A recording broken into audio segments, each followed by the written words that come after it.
Hey, what's up everybody? I wanted to do a quick review of my Polygon Siskui N9 after about a month of having it, and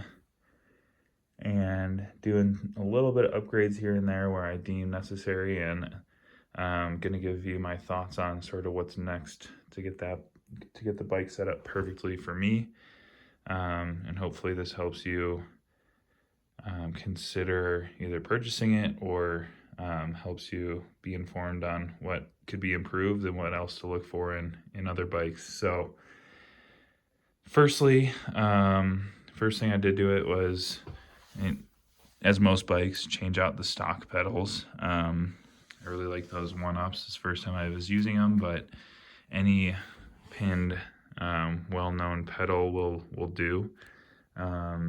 Second thing I did was set up, currently running a 2.3 aggressor and a 2.4 DHR in the max grip compound. These are just sort of my winter tires, not doing anything at the bike park, so this summer planning on putting a little more aggressive setup to be able to hit the actual bike park laps at Trestle. But for now they're great for climbing, pretty lightweight and easy to pedal up on. So next thing, change out those stock grips. Just my preference is the P&W loam grip, but you know, whatever your preference is. I added on a Synchros fork fender. It fits perfectly with the Fox fork, just 2 bolts, and it looks super clean. There's a new Fox one that actually protects the stanchions as well from mud and grime. That one was sold out, or else I probably would have gone with that one. I just put this new front rotor on today. It's a 203. Same technology, the Ice Tech Shimano rotor is what came on, just upgraded the size for a little bit more grip and stopping power. Next thing I will for sure do, especially as we get into summer season and I'm riding more often and need to stop a little bit more on the bike park, is upgrade the actual pads from the TRP pads to probably the Shimano Saint finned pads. Just get a little bit of more cooling, a little more stopping grip. It's one thing I've definitely noticed with the stock brakes is they're not nearly as grippy as even my old trail bike brakes were only 2-piston, and these are 4-piston and don't really perform as well. So I think that's a combination of a little bit heavier of a bike, a little bit gnarlier of a bike, so you're able to go a little bit faster than a trail bike on this enduro rig. Next thing, well, obviously replace the saddle. That the thing that came on it was made for like 12-year-old kids, really small, so threw on a just low price WTB saddle. My preference is the WTB Coda, super comfortable, has a little bit of cushion in it, pretty wide, and I don't like saddles made for men that are super long here. It just sort of gets in my way, especially on a mountain bike. I think on a road bike it makes sense, but mountain biking, you're up out of your saddle, up and down too often to have that thing grab it onto your pants. The actual dropper post is great.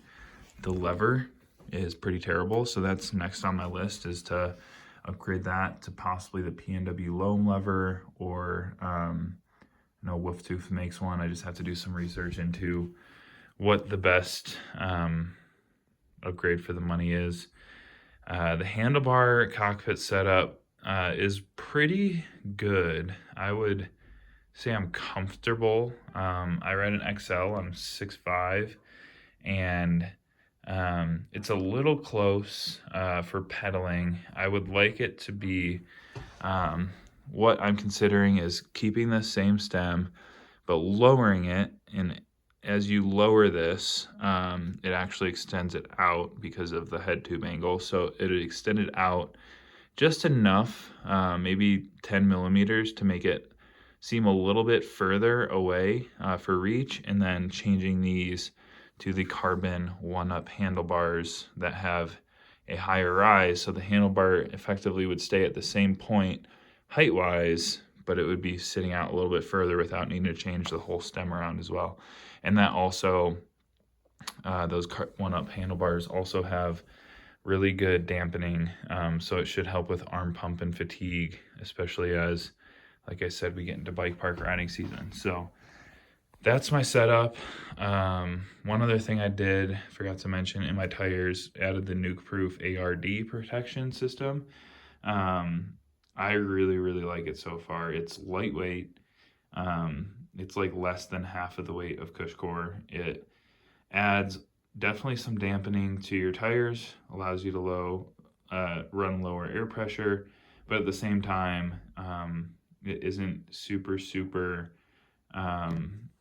good at dampening. Like if you really like those characteristics, Cushcore is gonna be better, but it's definitely better than running nothing. And for the price point of $40 for 2 inserts and 2 valves, you can't beat it. I mean, you pay $20 just to set up your bike tubeless for the valves, so you might as well spend the extra 20 and get some rim protection, some dampening in there, some sidewall protection. Just helps your tires stay up a little bit easier when running lower pressures on those fast berms, and gives you a little more stability there. So that's my current setup. I really like this bike. It feels natural, playful for a 29er.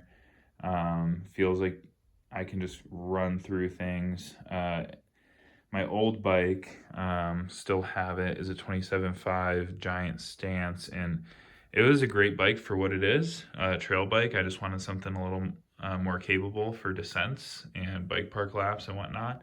And I think this will do the job perfectly and still allow me to pedal up some of these front range Colorado trails that you have to put a decent effort in to get up in the laps that you're not able to take the lift. So one last thing, actually, I just saw it. I'm changing out the chainring pretty soon to a 1-up oval chainring, 30 tooth. I just find that the 32 tooth, while it gives me a lot of power on the climbs, it just doesn't allow for the steep stuff. Gets really tough to climb up, and so I'm going with the 30 tooth oval, which will give me the same power.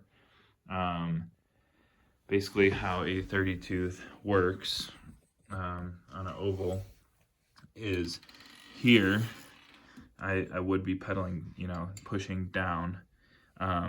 This would be a 32 tooth set, basically, so you're getting your 32 tooth power.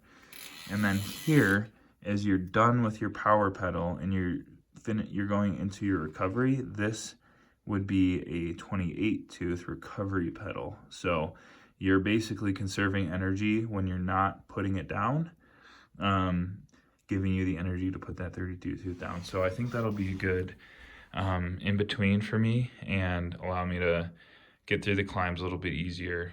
The shock comes with a firm setting and a trail setting as well, rather than just being able to keep it in open, which there's controversial opinions on that. If you're on a fire road, go ahead and put it in firm. If you're climbing up rock gardens, open's probably better, because it just keeps your back tire on the ground a little bit more, giving you more traction, thus losing less power when your tire's skipping around. The front lockout is pretty good. I never lock it out fully, but I'll do like half of a lock turn for the lockout, and then I might put that in trail setting if I'm going up some switchbacks. And this bike climbs phenomenally. I mean, compared to my trail bike, which is 130 front, 120 rear, with similar settings, that rear shock it's a CTD, so a climb, trail, descend.